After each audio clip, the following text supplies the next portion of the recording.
Okay, this is a new test using the tripod and the phone at 640 by 480, I believe. Alright, so let's begin. Start. We're going to turn the commander on, and the unit is already on, so it'll come on.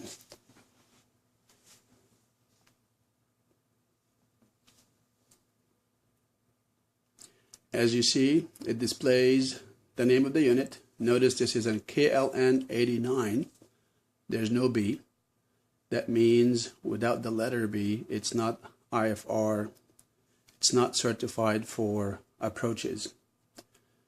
When it comes on under the commander, it basically says this is a system in a take-home mode. Do not use for navigation. And I will add my 2 cents. All my videos are not for navigation, they're just for information. What you do is hit the enter key. Okay, part of the test is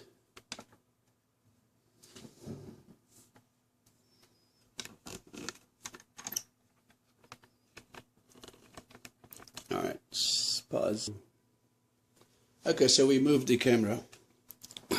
Action, message, OBS, altitude. So the system is in a take-home mode, do not use for navigation. And of course, we highly encourage you not to use this for navigation or any of my other videos for that purpose. So it's all about my desire to share with you rather than instruct you on how to do things related to flying and navigation. So all of this is for no navigation purposes, but for how to. Okay, start over. Message, OBS, altitude. With the system flashing system intake home mode, do not use for navigation. We simply hit the enter button, which is located right there. The system continues to test itself, test the unit, and it says it passes, and then say OK also again. And then it shows you the time, the date, repeat, message, OBS, altitude.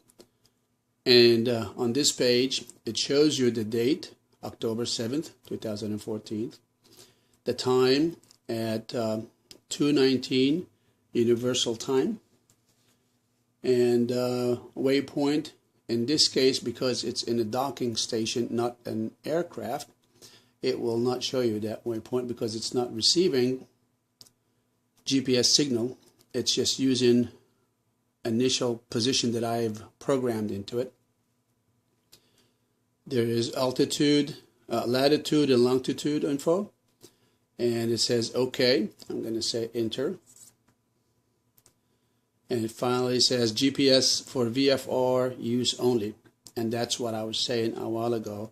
This is a KLN 89 GPS. It is not KLN 89B.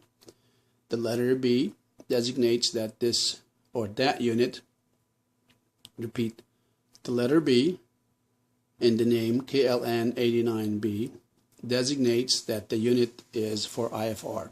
In our case, this is just for VFR approaches only. Repeat. In our case, this unit is for VFR use only. Again, I hit enter. And it tells me the database loaded is for the Americas. And within the Americas is the USA, as compared to sometimes Americas Canada, Americas Mexico, and so on and so forth. Our database is Americas USA database. It expires October 15th, 2014. So we're still good. This is a valid database. I will acknowledge by entering.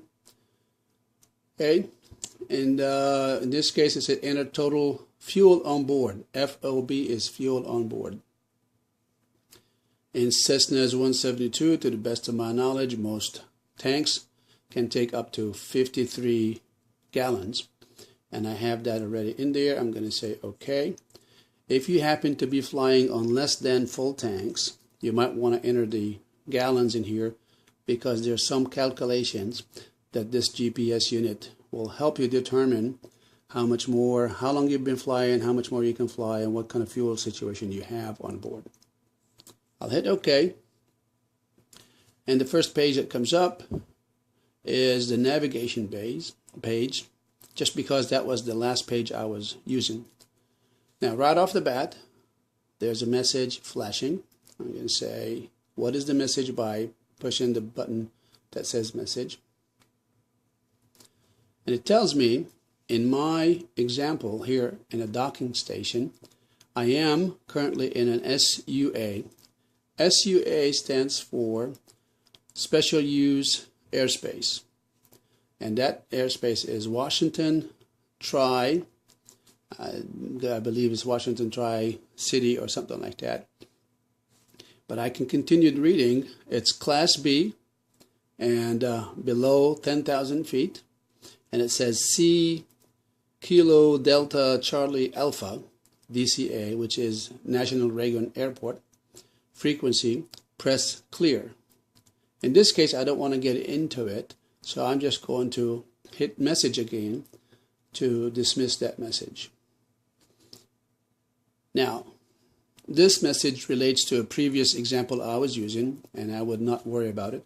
It says waypoint XYZ is deleted. That is fine. And with that, I'm done with messages.